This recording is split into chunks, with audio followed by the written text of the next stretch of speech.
And when you saw it, you felt like you were in the presence of something comfortably familiar and something bracingly new at the same time. In that film, which was eventually nominated for an Oscar, Spurlock force-fed himself for 30 days an exclusive diet of McDonald's cuisine. The result was an eye-opening and damning inquiry into modern American health and consumerism, as well as a breezy and comic bit of movie entertainment. Super Size Me demonstrated that America was having literal garbage literally shoved down its collective throat, but it served as well to premiere a charming new voice in documentary filmmaking. Part Michael Moore, part George Plimpton, the Morgan Spurlock of Super Size Me informed the rest of us about threats to our health and safety not through methodical research or stern lectures, but by experiencing those threats firsthand and trying to understand them in an ordinary way. Some documentarians function as cop, prosecutor, judge, and jury all at once, which is indeed just what's called for in some cases. But Morgan Spurlock came off more as an everyman, whose quest for information about our confusing and contradictory world could shine a light in which all of us could see things more clearly. Of course, the real Morgan Spurlock isn't quite so open-eyed and green as his film incarnation. He was a prize-winning playwright before he shot his first film, and he created a hit program for MTV on the internet. Since Super Size Me, he has continued to follow his curiosity and work ethic in new and interesting directions. In the film Where in the World is Osama Bin Laden?, the TV series 30 Days, the short film A Roshanda by Any Other Name, and his new feature, Palm Wonderful Presents the Greatest Movie Ever Sold, Spurlock has continued his quixotic and illuminating quests, looking at such issues as religious conflict, life at the bottom of the economic ladder, whether the names we get at birth inform our destinies, and how the practice of selling advertisements affects the films and TV shows we watch. In all of this work, Spurlock has continued to bring freshness, intelligence, pep, and a sense of decency to bear, making him one of the very few personalities in the world of documentary film from whom it's positively fun to learn about something that really pisses you off. I don't suspect that we will be pissed off tonight, but I am reasonably sure that we will learn something. With thanks to the Ashland Independent Film Festival, and lest we forget Palm Wonderful, I present Morgan Spurlock.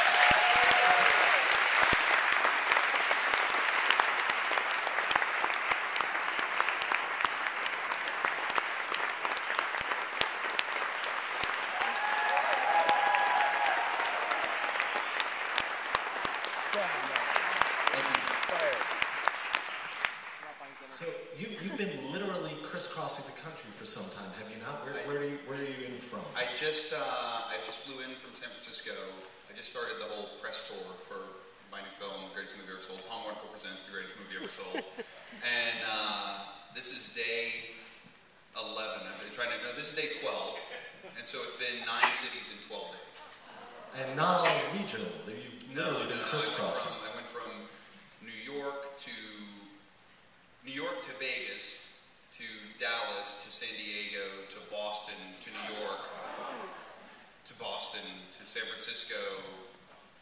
I feel like I'm missing one somewhere. Yeah, but all the while Ashland. Yeah, Ashland. All the while fueled on delicious 100% pomegranate juice. Yeah, wonderful 100% pomegranate juice and Amy's frozen pizza. So it's hard to go wrong. Yeah. And we, if you haven't seen the new film, some of this is a little insidery. We'll get to that in a little while, but I have a biographical impulse when I start thinking about a filmmaker's body of work.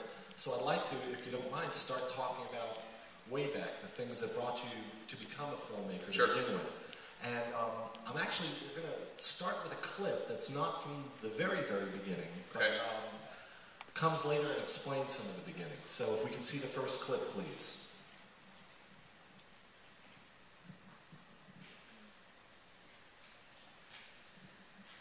Tonight on 30 Days, I'm heading home to West Virginia to explore one of America's most dangerous occupations, coal mining. That's so they know which body's mine. Is coal the solution to our growing hunger for energy? Is there an alternative to coal? No, there is not. Or are the personal and environmental risks just too high? You're destroying everything. Find out tonight on 30 Days. I think I'm ready. See this handsome devil? Yep, that's me as a high school senior back home in West Virginia. After high school, I moved to New York for college so I could learn how to make movies and TV shows. But see, these guys, they weren't thinking about big cities or college. They knew that just like their fathers and grandfathers, they were going to be coal miners. Even though no one in my family mined coal, it was actually mining that made it possible for me to go to New York. You see, my dad fixed the torque wrenches that were used in the mines, and he fixed enough of those suckers so that I could do the things that I wanted to do. I left West Virginia 20 years ago, but the truth is, coal mining still affects my life every day. And you know what? It also affects yours. You may not realize it, but a whopping 50% of our electricity comes from coal. And every time you listen to your MP3 player or surf the web or watch your TV, you too are connected to that black rock. Today, coal isn't so popular. Environmentalists are screaming about how burning coal is a huge contributor to global warming, and mining tragedies like the explosion in Sago or the recent cave-in in Utah are reminders of just how dangerous it is to work underground. Some people want to make coal a thing of the past, but with so much cheap coal right here in the good old US of A, others say, why stop? And this got me thinking. We hear a lot about coal these days, but what about the people who mine it? What's life like for the guys I grew up around, who stayed in West Virginia and who go underground every day to keep our world powered up? There's one way to find out, as I go back home to West Virginia to work as a coal miner for the next 30 days.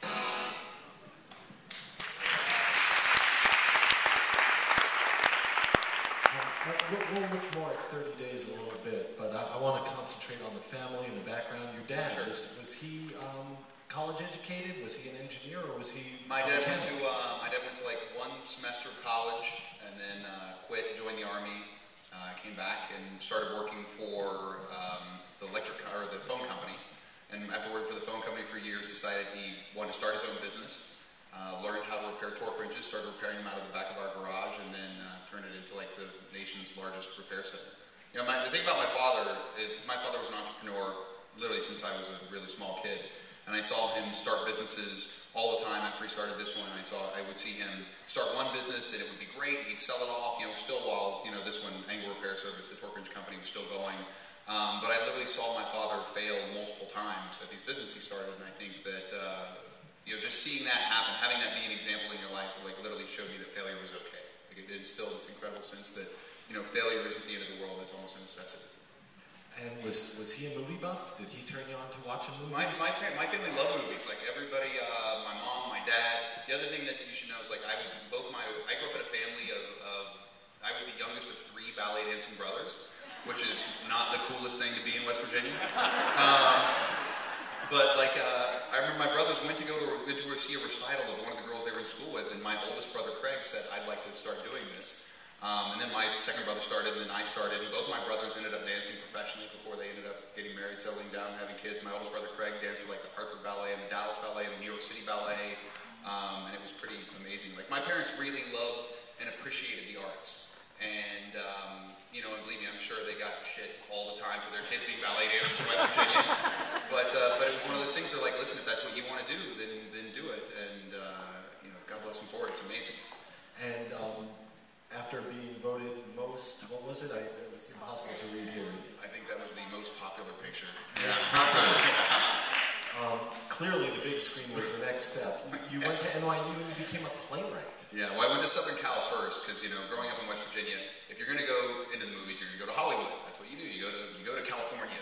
And so I got into the University of Southern California in broadcast journalism, not in the film school. So I went there, and while I was there, every semester I applied to the University of Southern California, and every semester I got rejected from the University of Southern California and their film program. And so after the 5th rejection, I also applied to NYU and transferred to New York, and I've been there ever since. Wow, that's a whole other.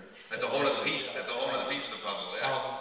But you weren't interested in journalism. You wanted to tell stories. I wanted to make movies. You know, I wanted to be a narrative filmmaker. You know, ultimately that's what I went to NYU for. I wanted to write my own stories. I wanted to, you know, make films. And that led to screenwriting and then playwriting. Screenwriting and playwriting. Well, the barrier of entry as a playwright was much smaller in New York City at the time. You know, we hadn't quite gone through the video revolution yet. You know, the democratization of cinema, which I think is a really great thing that happened. You know, so at the time, you needed either to be able to get the money for a 35mm camera or a 16mm camera. The video that was around was really terrible video at the time, and like straight 8, like Video 8 or VHS. You weren't really shooting stuff on that, so it was a lot easier to write a play and a lot easier to get a play up in New York City, and to find actors and do it incredibly cheaply. So I wrote one acts, constantly wrote short plays, and so that's kind of what I was focusing my time on. But then there came opportunities that made you think that writing your own stories versus creating stories out of material that was already out there was the possibility. Well, there was an interesting journey that happened before even pre-Super Size Me, which I'll just give you like a quick 2 cents on. So when I first got out of film school and I started working in New York City as a PA, like as a schlep, I was working on movie sets, doing whatever I could. The very first movie I worked on out of college was The Professional, the Luc Besson film, which that was like the very first movie I PA'd on. It was amazing. You and Natalie Portman. That's right. It was Natalie Portman's first film. It was my first film. We have a lot in common, Natalie and I. So very, very true. And then after that, I worked on like Bullets Over Broadway, the Woody Allen film. I worked on Kiss of Death with Barbet Schroeder, the guy who did Universal Fortune and Barfly, and I would always try and get as close to set as I possible just so I could watch these directors work. And at the same time, I was trying to finish my own senior thesis film, and was just this was over a couple of years, and I was just getting tired and burned out, so I didn't really want to work my way up through like the production coordinator route to make movies. I got the best advice when I was on The Professional, and Peaches Dolan and Rick, and I can't remember Rick's last name. One of them was an electrician, and one of them was a grip on the movie. Peaches is a real guy. Peaches is a real guy. If you go on IMDb, you'll be able to find Peaches Dolan. He's an awesome guy. And so I was on the back of the truck one day, and they were like, "Morgan, what do you want to do?" And I said, "I want to direct movies." And they went, You go, "Rick, when you first started this business, what did you want to do?" And he goes, "I wanted to direct movies." And he goes, "Yeah, me too. And look at us now. Look at this is living." And then he says, and he basically said, "If you want to direct movies, he goes, you need to stop doing this right now. You need to stop being a PA. You need to stop, doing this hustle that I was doing." He said, "You need to start directing. You need to start directing anything and everything you can." And so I worked on a couple more movies after that. And the last movie that I was working on, a friend of mine, on Kiss of Death, I got a friend of mine the job in the casting department, where she was casting the extras in the film. And she was also working under the casting director, Tracy Moore Marable, who's one of the people who I think ultimately changed my life and put me in a very different direction. And Tracy was casting for this role, or this job, it wasn't even a role, it was a job to be like the face of a promotional tour for Sony Electronics, for Sony Auto Sound, like their car stereo equipment. And so she said, "You should go audition for this job, it'd be great." And so I was like, "I don't have an agent, I can't do that." And she goes, No, you should go. So like literally I went and I auditioned for this job. 2 weeks later I got it. Next thing you know, another week after that I was on the road, kind of being the face of this tour for Sony Auto Sound, which then became like a tour for Sony PlayStation when they launched Sony PlayStation in the States, and then it was the Sony computers. They also sponsored, it's like, so my life was so weird this time. They also sponsored the Bud Light Pro Beach Volleyball League. And so while I'm on the road with them, because they aired these matches on ESPN, so I started doing on-camera stuff for ESPN as part of this tour. And one day I'm doing on-camera stuff, and I go up and I'm announcing one of the beach volleyball games, like literally to the crowd there, true story. And a friend of mine, Bobby, who's the referee, comes up to me and he goes, "Morgan, you did a great job announcing that game." The announcer was at lunch, and I just went up and called the match, just like for shits and giggles. And he said, because it wasn't for television, it was just for the people who were there, and he goes, "Would you be interested in doing the Olympics next year?" This is 1995. And so then I announced beach volleyball at the Goodwill Games in 1996. I did the Olympics in 96, the Goodwill Games in 98. And then the whole time I'm on the road with them while that's all happening, Sony said, "We want to start making videos about the tour." So I started shooting basically like spots for Sony, about this tour that I was on, and the budgets got bigger and bigger and bigger until like I was shooting these multi-million-dollar industrials that ran at like the Consumer Electronics Show in Vegas. And then I got tired of being on the road. This was like 1998, 99. And I said, and this was like the internet revolution was happening. And at this moment, you're about 28 years old? I'm about 28 years old, yeah. And so I said, you know what, I want to stop, I want to stay in New York, I don't want to travel anymore, because I was on the road probably 200 plus days a year. And so I came back to the city and I said, I want to start my own company. I want to start a web company that literally creates programming online and then we springboarded off to film and television. You know, like use the web as kind of an incubator for TV shows. So we finally raised the money, and we were able to start the company in around 2000. And we had a guy who gave us a check for $250 grand to start the company. And at this time, there were no, you know, this was pre-reality TV. Like there was no Survivor, there was no Big Brother, none of this even existed. And Who Wants to Be a Millionaire was like the big new show on television. And I said, we need to start this whole thing with a game show. And so I created this game show called I Bet You Will, where we would go out on the street and bet people to do silly things for money. And so we launched the show on the web.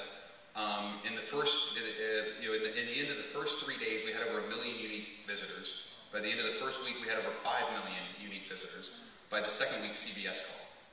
It was amazing. Yeah, it was unheard of. So within 3 weeks, we sold the show to CBS. CBS didn't know what they wanted to do with it. During this same time, like Fear Factor launches on television. These other kind of big game shows start launching, and I said, we should be turning this show into something like that. And they're like, oh, we don't know. I flew to LA, convinced them to give me the show back. We got the show back, and then we sold it to MTV literally within weeks. And during this time, as like literally we're just burning through money, like 250 grand goes really fast, but we had like 5, 6 employees, and I had great credit from all those years that I was on the road with Sony. Like I had amazing credit. And so I started getting credit cards. And so I started getting credit cards to like pay employees. And so I was getting credit cards to pay rent. I was getting credit cards to pay credit cards. And over a period of about, and then also during this time, 9/11 happened. So wait, is the movie Inside Job about you? Exactly. I'm the guy. I'm the one who caused the whole thing. But and then 9/11 happened. So I keep, you know, getting credit cards to keep things alive. So I'm like, at some point MTV's going to make this show. I got evicted from my apartment. I'm sleeping in a hammock in my office in like 28 7th Street in New York. But I still had an office. That's what I was like. I was like, you know, I've got 250, and then it reached about 250 grand in credit card debt at that point. And you want to know how you get people to stop sending you credit card applications? Is when you get about $250,000 worth of credit card debt, they stop showing up. They just magically stay. It's amazing. They don't even send them anymore. Yeah. And because they have forms at the post office. And so then MTV finally greenlights the show. We do 53 episodes of this show for the network. During that time, we pay off about $50,000. I pay off about $50,000 worth of that debt. So now I still owe about 200 grand, and we have $50,000 in the bank. And I say, well, you know what? I could either take this $50,000 and I could pour it into that bottomless pit of debt, or you know what? We could make a movie. Okay. Our next clip is from that movie.